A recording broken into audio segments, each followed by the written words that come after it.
Hey everyone, I'm Terry Moran. We're coming on the air because we have breaking news right now. A jury in Manhattan has found the Trump Organization guilty of tax fraud and several charges. This is a case that was brought in New York City. It is a criminal case against the Trump Organization, the company that former President Donald Trump owned. His father founded it, and prosecutors had investigated it and alleged that there was essentially funds from the business that were distributed without tax consequences to executives, not including, in this instance, Donald Trump himself, but things like Mercedes-Benz and cash at Christmas time, and fancy apartments were provided to others without the knowledge of the IRS and without the tax consequences that such transfers should require under law. And so this is a guilty verdict by a jury in Manhattan against the Trump Organization. A lot of people have been watching this. For more, let's bring in ABC News contributor against the company. And the jury has found beyond a reasonable doubt that they engaged in criminal conduct in essentially providing perks to executives without properly accounting for them under the tax laws. How serious is this, and what does this tell you about the prosecution? Okay, so it's very serious because it really talks about a systematic scheme to defraud or misrepresent what you should legitimately be taxed for. And it goes to your point, Terry, individuals that worked for the Trump Organization, to, under-evaluating buildings. I mean, the government really had to show sort of a systematic scheme by the Trump Organization of all sorts of basically tax evasion or tax fraud, maybe both. And we're able to convince a jury that that really was the case. Now, if the question is anybody going to go to jail, I don't know about that because it's the corporation that was charged, but it could just be a massive amount of money, and it will create, I think, all sorts of problems for the Trump Organization as far as credit, getting credit, in anything that has to do with finances that they may need to continue to promote the organization. And that essentially, thank you, Brett, was at the heart of the trial. The jurors had to decide that this was done to benefit the organization. The organization, the company, is the defendant. The company's defense was, it was our accountant, our chief financial officer, Alan Weisselberg, who was a longtime associate of Donald Trump and who, you may recall, had cooperated with prosecutors after personally being investigated. And the defense was the organization was not aware of any benefits it might have accrued from Weisselberg's conduct. The jury rejected that and said that this was done to benefit the Trump Organization. There you see Letitia James, the New York State Attorney General. Brad, I want to ask about this. So she is the one who initiated this investigation and this prosecution, the Attorney General of the sovereign state of New York, and she said she ran for re-election on "I will get Trump." I don't know, there's something the civil libertarian in me that thinks that's not the way things should go. Well, no, Terry, but, politicians, we both hear this every day, say grandiose, self-serving things. And does that fit that category? Probably. But, they can say anything they want. You're talking about in front of seasoned judges using seasoned prosecutors to present a case. I mean, tax fraud, think about it. It's documents, it's emails, it's text messages, it's direct conversations that may have been recorded. I mean, it gets very specific. And so I think that there was overwhelming evidence of tax fraud in, as I mentioned earlier, a number of avenues. And so as a result, I think the jury really didn't have that big a problem in figuring out it's clear that tax fraud occurred in this case. That's a great point and a great distinction there, Brad. Thank you. Between whatever politicians say and the way things work in court, where you got to prove it beyond a reasonable doubt, and prosecutors did in this case. Let's bring in our investigative reporter, Catherine Faulders, who has been on all of the lines of inquiry into Trump and the Trump Organization. I guess we just lost. So Brad, I'll come back to you on that question of proving beyond a reasonable doubt. You talk about the prosecutors. Now, they had a cooperating witness. They had the accountant, the chief financial officer for the corporation, Alan Weisselberg, who did cooperate. He did not cooperate in an investigation of Donald Trump personally, but against the organization. And the defense was, well, he's just trying to help himself get out of the trouble that he landed in. Many of these benefits were for Weisselberg. His kids were put into private school. He had a Mercedes-Benz, all provided at the expense of the company without telling the IRS. But the jury didn't buy it. They said, well, whatever his motives might be, the evidence is there. And that, once again, as you were suggesting, this was a well-run prosecution, it seems. Well, I think there's little doubt of that. And the other aspect of this is that to blame Weisselberg and, it's just him sort of manipulating is just ridiculous, because you would have to show that the Trump organization systematically was involved in tax fraud. In other words, clearly Weisselberg has admitted some of the things, if not all of the things he was involved in. But did he have input from higher ups in the Trump organization? Of course he did. So they would show a pattern of evidence and information of all of these other people that have fed in to this tax fraud conspiracy. So my guess is, that's really no defense based on what I think the government had to show this was a systematic tax fraud case. And it failed with the jury, as I say. But the Trump organization is out with a statement after these guilty verdicts on conspiracy and tax fraud against the Trump organization.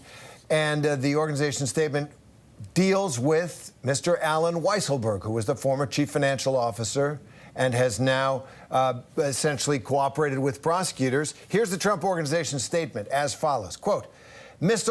Weisselberg testified under oath that he, quote, betrayed the trust the company had placed in him and that he at all times acted, quote, solely for his, quote, own personal gain and out of his, quote, own personal greed. That would have been what Weisselberg acknowledged in his guilty plea. The Trump organization statement continues, the notion that a company could be held responsible for an employee's actions to benefit themselves on their own personal tax returns is simply preposterous.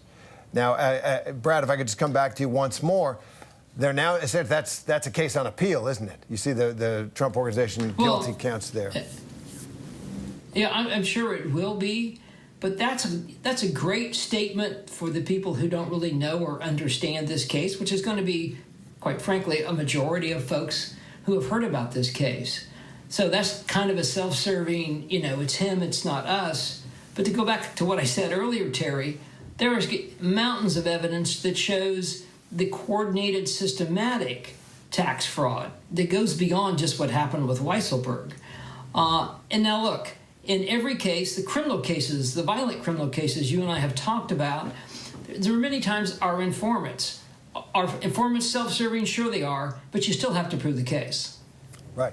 And sometimes they may be self-serving, but they're telling the truth. And the jury here certainly believed the prosecution and its witnesses. Let's bring in our executive editorial producer, John Santucci. John, you know this organization and the Trump himself so well. You've reported on him for years for us. So let me ask you about this verdict. What's your reaction? What does it tell you, first, about the Trump organization and about Donald Trump himself and whatever jeopardy or risk he may face now?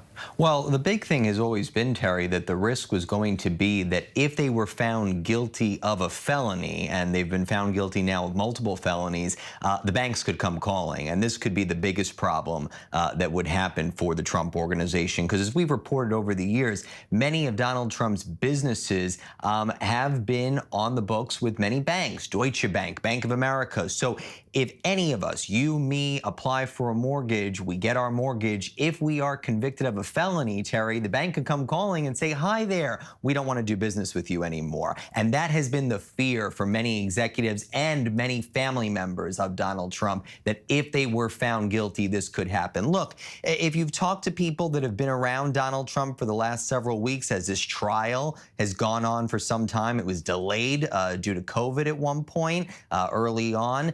Many many people will tell you that Donald Trump was going around Mar-a-Lago saying, well, it's a New York jury. They're going to convict me. It's going to happen. They're going to find me guilty. And ultimately, that's what's happened here. There were conversations, we know, Terry, early on between attorneys for the Trump Organization and prosecutors in the Manhattan DA's office as lawyers tried to come to a deal, said, listen, we'll plead to something. We just don't want to touch a felony, because if we plead guilty to a felony, it's the same thing as is happening right now, as we're seeing.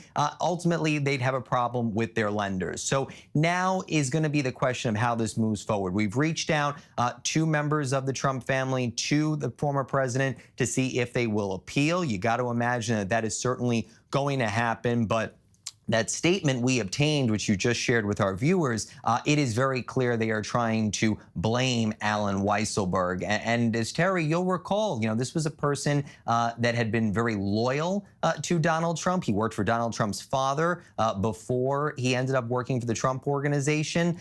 Donald Trump was stunned when we actually told him that Weisselberg was led into court in cuffs this time last summer when this trial first began. But that statement, I mean, it's stunning. Yet again, Donald Trump uses the age-old adage, that person did their own thing, I knew nothing about it, even though Weisselberg is someone that Donald Trump has written glowingly about over the years, how close he was to Trump and the family.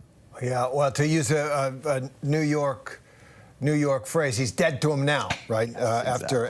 After. But let me ask you about the scale of what we're talking about. So Weisselberg acknowledged about $2 million worth of ill-gotten gains in what is essentially a moving of money or personal benefits that he got, an apartment, his kid's private school, a Mercedes-Benz, from the company without acknowledging it to the IRS. Prosecutor says that, in effect, is the company paying him more and not putting it on the books, and that is a benefit to the company. That's why the company's been convicted. But I just want to, that figure, $2 million, it jumps out at me. That's not a lot of money in a company this size, is it? And I'm just wondering about the extent of the criminality that the jury has found here. It's not a lot, Terry, but we have to remember this is not the only case into Donald Trump's finances that is currently going on. There is a long-time civil investigation led by the New York Attorney General. You mentioned we saw her walking out of court there. This was not her case, to be very clear. There was a joint agreement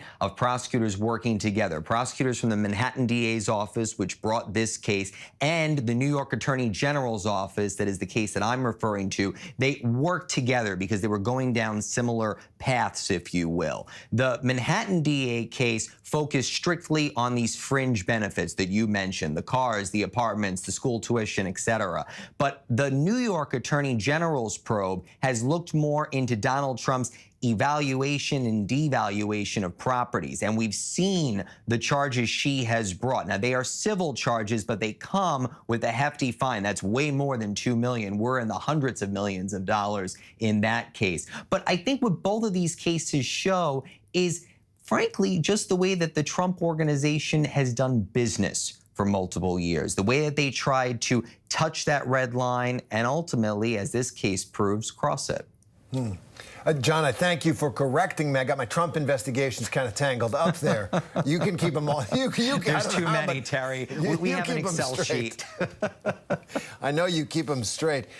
Trump himself. Yeah. Look, it's got his name on it, right? This is the organization founded by his dad, and it's something that is linked to his identity, his public image, and probably, a sense of himself. How much of a blow is it to him, do you think? The fines aren't big, but it stands convicted in a court of a crime against the United States. Well, and it's also a charge from a city that built Donald Trump, right? I mean, you think about when he made his first campaign announcement in 2015, it was down the golden escalator in Trump Tower. When he made his first campaign trip out to Iowa, it was on what ultimately got the nickname Trump Force One, and it was the Trump Organization plane with the letters TRUMP emblazoned on the body of the jet. That's a guy that has always bragged, right? I mean, it's someone who has said quite famously that he wouldn't lose a supporter because he could walk outside of his Fifth Avenue office, which is where the Trump Organization lives, and shoot someone. and he wouldn't lose a supporter. Donald Trump and New York are synonymous. I think a lot of us right now, I know in my household, Terry, we've probably watched Home Alone 2 800 times by now, thanks to my son, and you see Donald Trump walking through the Plaza Hotel, correcting Kevin McAllister, right? New York and Donald Trump are synonymous. That's how so many people around this country have associated him. And to think that New York on multiple fronts has broken up with Trump, and we've seen it. Trump has broken up with New York. He had changed his residency to Florida. All of his children now live in Florida. And it is quite possible after this, the Trump Organization might follow suit. It's something that has been discussed, nothing official yet, but I do think that is the next shoe to drop, if you will, as Donald Trump and New York continue their divorce. Huge consequences for the former president. It's got to hurt. It really does. John, thanks. Stand by. Let's bring in ABC News senior investigative reporter Aaron Katersky. Aaron, you've covered this trial. You're there in the moment. Tell us what's going on, what it feels like, and what you think the importance and significance of these verdicts are. Terry, the importance of the verdict, I think it cannot be overstated for the Trump Organization. It is now labeled a felon. And many other companies that it does business with may have internal policies preventing them from doing business with felons. It's possible loans get called in or contracts get canceled with the Trump Organization going forward. But this verdict came after about 10 hours of deliberations on the second day that the jury had the case. And they were guilty on all counts. The jury verdict, 4 women stood up, affirmed the verdict. Each member was questioned. Terry, the Trump Organization evaded taxes because some of its top executives schemed for years to get paid under the table with perks instead of proper salary.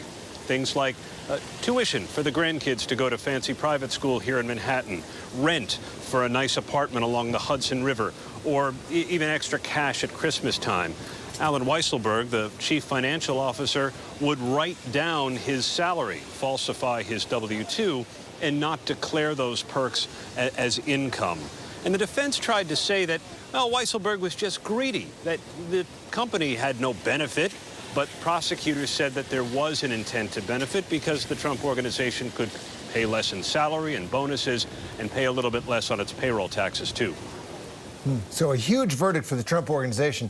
And Aaron, I just want to follow up. So this is the company founded by Donald Trump's father, the Trump Organization, that has now been found guilty of crimes, tax crimes, and conspiracy.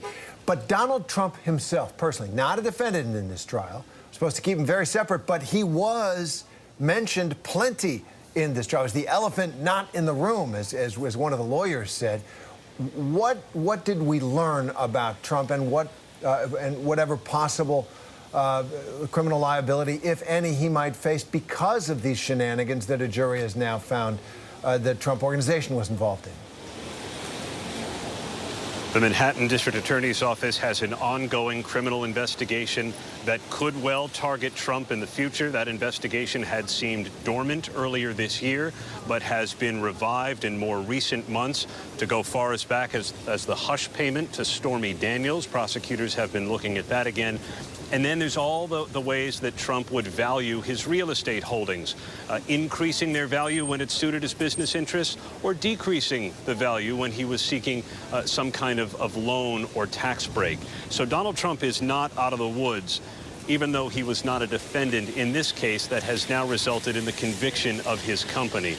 And you're right, Terry, Trump, though not a defendant, came up a lot. By one estimate, the defense brought him up 60 times to say he didn't know, but prosecutors said that he, in fact, sanctioned some of the tax fraud. All right. Well, Aaron, thank you, and thank you for covering the trial for us. I know you're going to be busy with its aftermath. I want to bring in now former federal prosecutor Renato Mariotti on these charges and this verdict. Thanks for being with us, Renato. If I could just ask, what's your reaction? And once again, I don't cover business criminal cases that much, of the scale of the alleged wrongdoing and what it tells us about that company.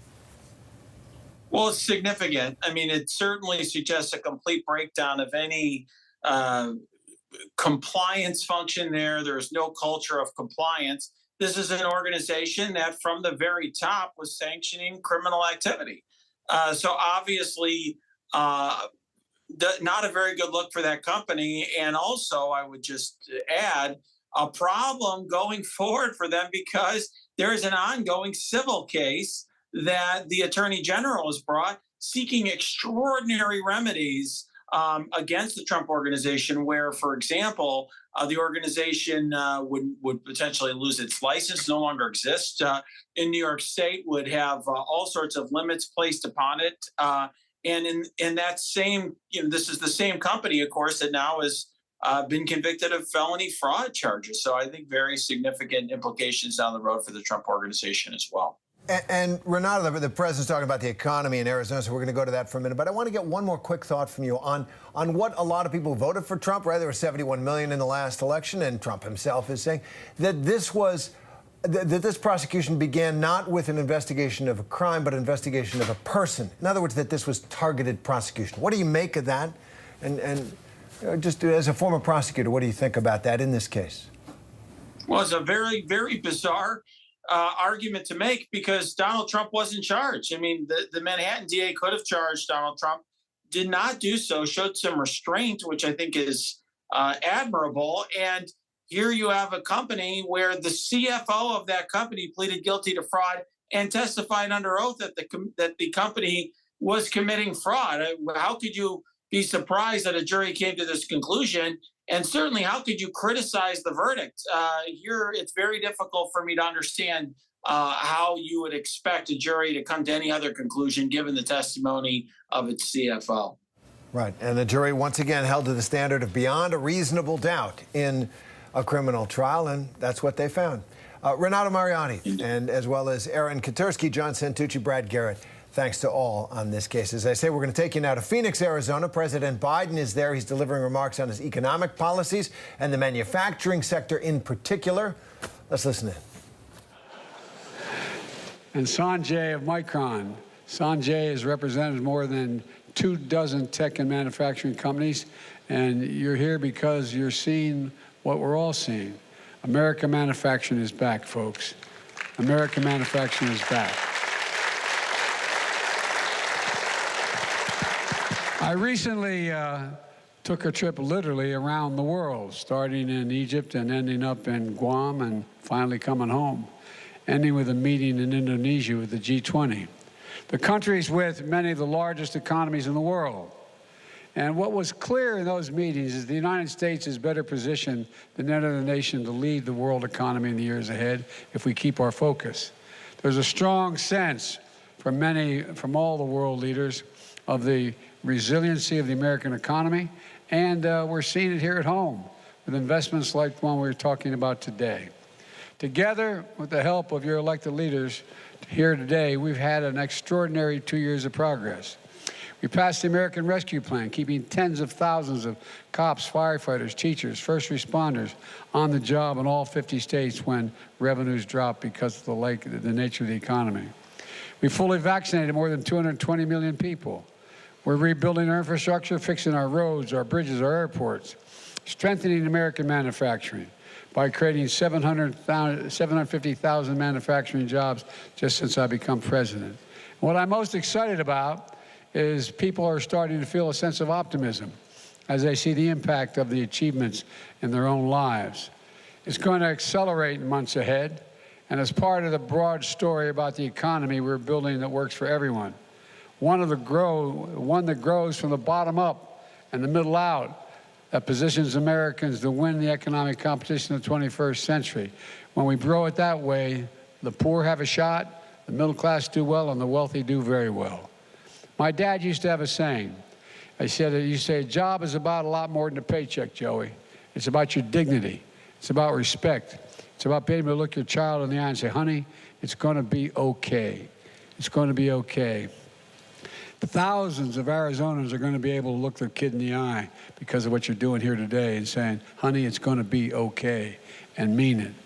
Back in April 2021, I met with Mark and other industry leaders. TSMC had made a $12 billion investment here in Phoenix to build the first fab to make semiconductors in the United States. Now, the equipment is ready to move in. Next year, commercial operations are going to begin. And today, TSMC has announced a second major investment. They'll construct a second fab here in Phoenix to build chips, 3 nano chips, the 3 nano chip. Chips that are 3 nano, and you know what I'm saying. Nano, no, I don't know. But look, these are the most advanced semiconductor chips on the planet. The chips will power iPhones and MacBooks, as Tim Cook can attest. Apple had to buy all the advanced chips from overseas. Now they're going to bring more of their supply chain here home. It could be a game changer. All told, TSMC is investing $40 billion here in Arizona, the largest foreign investment in the history of this state. Over 10,000 construction jobs and 10,000 high-tech jobs will be created. And I want to thank everyone in this company for making this happen. You know, I know our host won't mind my pointing out that America invented the chip. Morris Chang was a pioneer in the era of graduating from MIT and getting his start at Texas Instruments. Federal investment helped reduce the cost of those chips, creating a market and an entire industry that America led. Over 30 years ago, America had more than 30% of the global chip production. Then something happened. American manufacturing, the backbone of our economy, began to get hollowed out. Companies moved jobs overseas.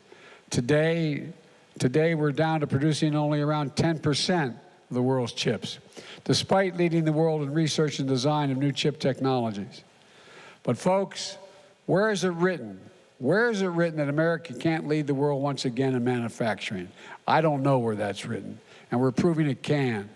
Not just here in America. Micron is investing $100 billion to build semiconductor factories in Syracuse, New York. Intel is investing $20 billion to do the same in Ohio. IBM is investing $20 billion in Poughkeepsie, New York. I just went up there. These investments are helping us build and strengthen the supply chain here in America. I want to be clear. As we build a stronger supply chain, our allies and partners are building alongside us as well. Some of the companies here today are customers that are going to buy these chips made here. Some are suppliers that are going to help make these chips. And they all depend on a strong supply chain. That's why we're doing what we're doing here in Arizona matters across the country and around the world. Folks, as we see here in Phoenix, the United States is a top destination for companies across the globe looking to make investments because we have a world-class, highly skilled, committed workforce, union labor. And more than, you can clap for that. More than 3,000 union workers, most highly trained and best in the world, are helping build this fab. The second fab will be built with union labor as well, and we're working with companies, community colleges, technical schools, universities, union-led apprentice programs and training programs. I've had a conversation with the Business Roundtable, all the major chambers of commerce. The reason why business should be hiring union folks, if you don't mind my saying, is simple. They're the best in the world. We're the single greatest technicians in the world. We're the best laborers in the world. And you build the best products. But you don't just decide that you want to be a pipe fitter or electrician like most people think. It takes 4 or 5 years of hard work as an apprentice. It's like going to college. You're the best trained workers in the world, and Wall Street didn't build this country, although there's a lot of good folks there. The middle class built the country, and unions built the middle class. As I said, we're making a once-in-a-generation investments in our nation's roads, bridges, railroads, ports, airports, lead-free water systems, high-speed internet. The biggest investment in American infrastructure since Eisenhower's interstate highway system. And here in Phoenix, we're building a new taxiway for Sky Harbor Airport to cut down how long planes wait to take off and arrive at the gate after landing. We're making flying in and out of Phoenix smoother and more economic. We're building a pedestrian bicycle bridge across the river in South Phoenix, extending light rail to connection families in South Phoenix with jobs and opportunities downtown. Down the road in Buckeye, Core Power is making lithium-ion batteries to power electric vehicles and electric grid storage. It's a $1.2 billion investment. It's going to create thousands of good manufacturing jobs, 90% of which don't require a college degree, and yet you get a good wage. And we're replacing Phoenix diesel buses with new models powered by clean energy to significantly reduce pollution, especially for the folks getting on and off of those buses. Diesel exhaust can really make people sick. That's why we've been helping school districts all across America electrify their school buses to help kids avoid childhood asthma. And as of now, more than 326,000 households in Arizona are getting affordable high-speed internet thanks to our investment in infrastructure, with much more to come.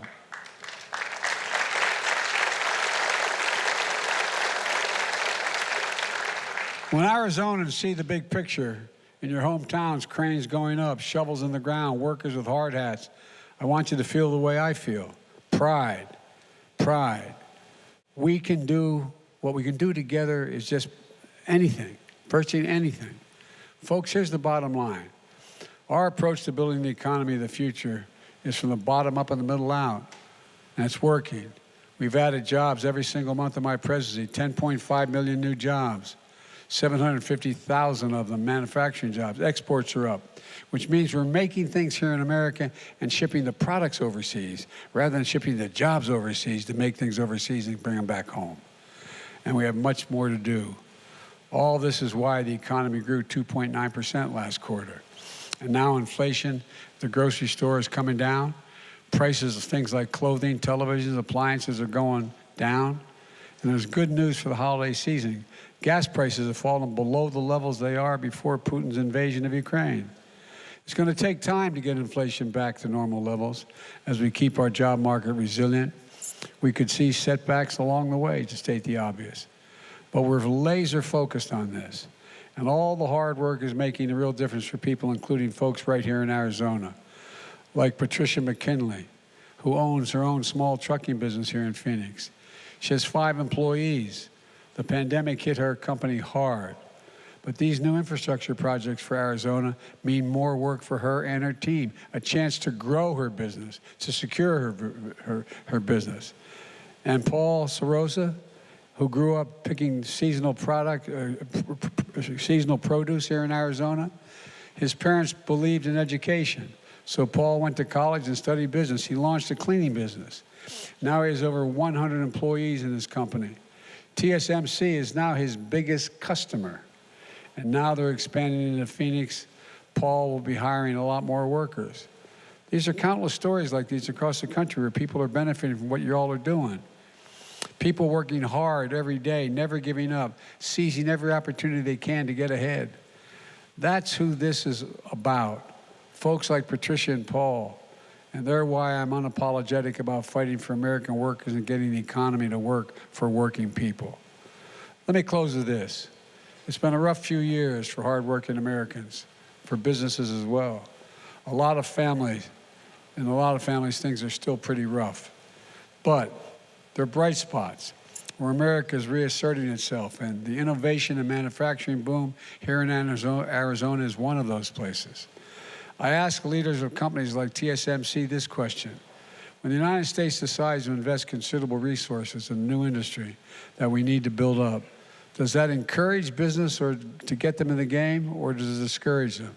The answer is it encourages them. Federal investment attracts private sector investment, creates jobs in industry, and it demonstrates we're all in this together. And that's what today's about. I've never been more optimistic, and I mean this, I've been around a long while, as you can see. But I've never been more optimistic about America's future, and I really mean that. Never. We're building a better America. We just have to keep going, and I know we can. We're proving it's never, ever, ever, ever been a good bet to bet against America. Ever, ever, ever. Folks, we just have to remember who we are. We're the United States of America, and there is virtually nothing beyond our capacity if we work together. Not a single thing. So let's go keep this moving. God bless you all, and may God protect our troops. Thank you, thank you, thank you.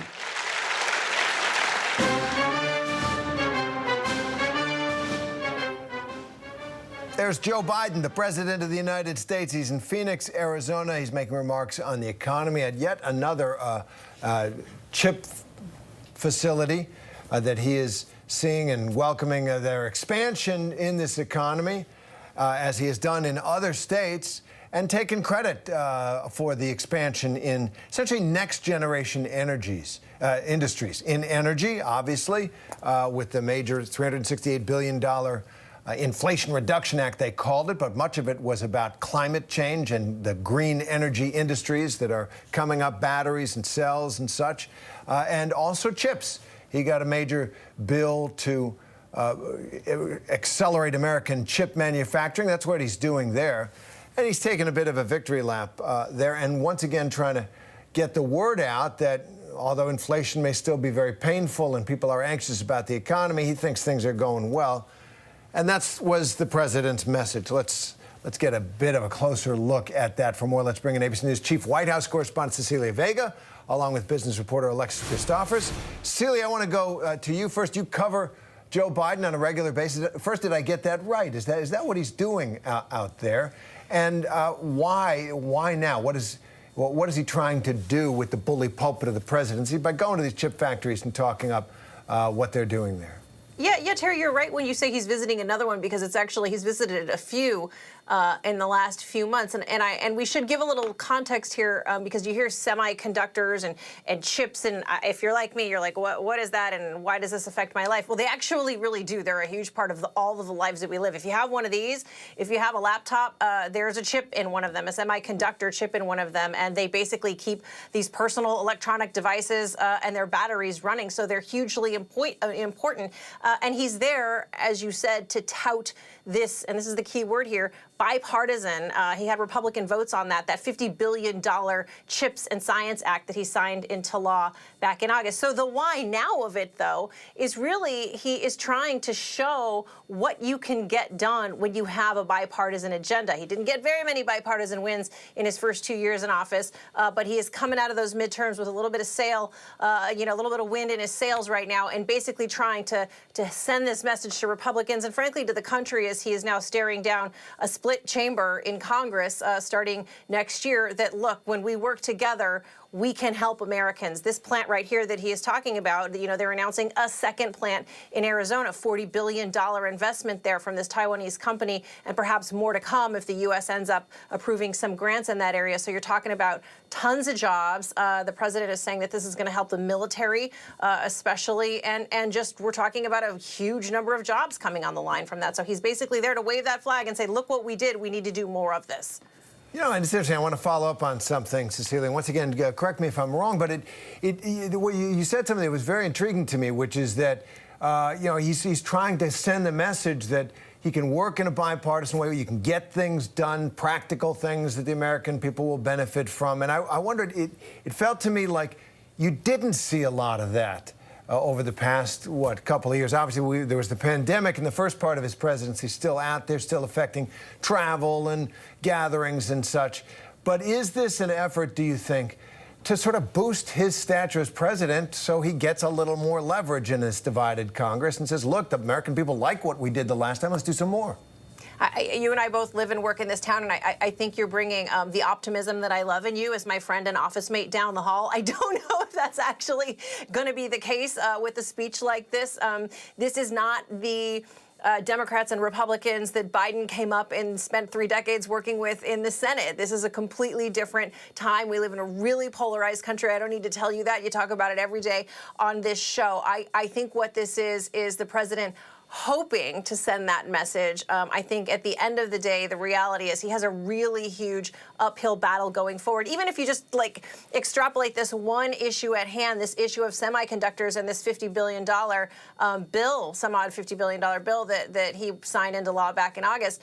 He didn't have. Kevin McCarthy called this a corporate welfare and a blank check. So even on this issue, these issues like infrastructure, where you did have some, not a lot of wins, but he had some bipartisan wins, it's going to be a really big battle going forward. And then you go, I'll put my all the way back hat on back to his inauguration back in January. Remember that big speech? I'm going to be the president for all Americas, both Americas. It's not just one side of the aisle for me. it's been a really hard promise for him to keep reaching out to both sides of the aisles. There's been a lot of obstruction, his team would say, from Republicans, and I think they're bracing for a lot more to come in the next year ahead. Absolutely, Cecilia. Chagrined though I may be, that was a necessary corrective to my Pollyanna attitude there. But let me bring in Alexis on the economy. So the president is there in Arizona with this major investment of CHIPS fund. Tim Cook, the CEO of Apple, is there as well. He spoke a little bit before the president, and this is part of the next generation of American industry. The president, there's Tim Cook there, at the same spot where the president was. He seems to be ubiquitous out there, and wherever Cook is, there's going to be some political action. Seems these days a little bit. He is not shy about knocking on the doors of presidents. But I want to ask about the economy and whether any of this really does make a difference. Because at the end of the day, what happens in Washington depends on the feelings of the American people. Biden is still disapproved of by a majority of the American people, or a near majority, depending on the polls you look at, and they're continuing to be concerned about the economy. Is this relevant, what the president is doing today? Well, I just want to make a quick mention of Tim Cook and his appearance there today, and how he's now saying he wants to switch that chip manufacturing over to Taiwan Semiconductor coming out of the U.S. That's a huge announcement and really marks a turnaround for Apple, and it shows just how much the company wants to reduce its reliance on Asian production. So definitely a win for the U.S. and a win for President Biden there as well. But, I'm going to play devil's advocate here for a minute, because, when you have a U.S. president who is actually visiting a foreign company's factory, it reflects, even though it is going to be here in the U.S., I think it reflects the U.S. reliance on a company like Taiwan Semiconductor. I mean, the U.S. makes about 12% of the world's computer chips right now. 3 decades ago, it was doing that 37%. So there's a huge divide there, and I think the U.S. right now is trying to have this renaissance or resurgence in the manufacturing industry, and so that's why we keep seeing President Biden sort of, waving the victory flag on days like these. But in terms of whether or not it's going to affect all of us, look, Taiwan Semiconductor says it's going to probably create about 10,000 jobs with these factories in Phoenix. These are going to be high-paying technology jobs. It's not for most folks out there. We're still all dealing with higher prices for just about everything. You mentioned gas prices a few minutes ago. We've been getting a slight reprieve there, but still they're very volatile and depend on a lot of geopolitical events, including what's happening with the war in Ukraine. So, the last read we got on inflation was still near a 40-year high. We get another read on it next week. President Biden, trying to put a positive spin here, but the fact is we are still all dealing with high prices, and layoffs at a number of companies are starting to grow, Terry. Right. We've seen that in the news in recent days. But let me ask a big picture question. We ask presidents to do big things. At least that's part of the job. And I wonder, picking up on what you were talking about that staggering figure about what the percentage of the global chip manufacturing the United States did decades ago and how much we do now, whether there is a rebalancing going on. That's really what Biden is trying, right? He's essentially built a fence against Chinese chip manufacturers in some ways, trying to boost local production. He's upset Europe a little bit by the subsidies in the energy package that he got passed through Congress, and just the awareness during the pandemic that it may not have been a great idea for the United States and other countries to offshore so much of their manufacturing sector to China and other low-wage countries. And I just wonder if kind of that's what we're seeing here too with Tim Cook's announcement and Biden's effort to work with companies, but to bring the actual physical plant manufacturing and jobs to America. Yeah, I mean, we saw, of course, in the worst of ways during the COVID pandemic, how a supply chain can be upended. And just this past week with the protests we saw in China because of the COVID lockdowns they had there, it disrupted Apple's ability to make the new iPhones at the Foxconn facility there in China. And now a lot of people are going to have delays getting those phones in time for the holidays and what have you. So I think, again, it just highlights the reliance this country has had, growing reliance over the decades on Asian countries to produce much of our technology. And I think, it could be a bipartisan effort that everybody can get around the fact that we want to bring a lot of this back on shore. Of course, Republicans are going to say this is a blank check, that we're just handing out money and giving out these incentives to these companies. But you can bet that Biden's going to continue to say it is good for the American worker. And look, it's not bad for Apple to be able to say a product is made in America. Absolutely. I want to ask Tim Cook, did he consider Apple an American company? And his answer was, we're a California company. I'm not sure I understood what that means. But I did hear you use the B word, the bipartisan word there, so maybe there is hope. Cecilia Vega, Alexis Christophers, thanks for being with us. Thanks. Well, I'm Terry Mann. Thanks for streaming with us. We will follow news as it happens and keep it here on ABC News Live for more news and analysis ahead, especially Lindsey Davis is going to have full coverage of today's crucial Georgia Senate runoff election starting at 7 p.m. Eastern. That's 7 p.m. tonight. Your voice, your vote, that Georgia runoff election. You can watch the results come in with Lindsey Davis tonight. There's more news coming up next.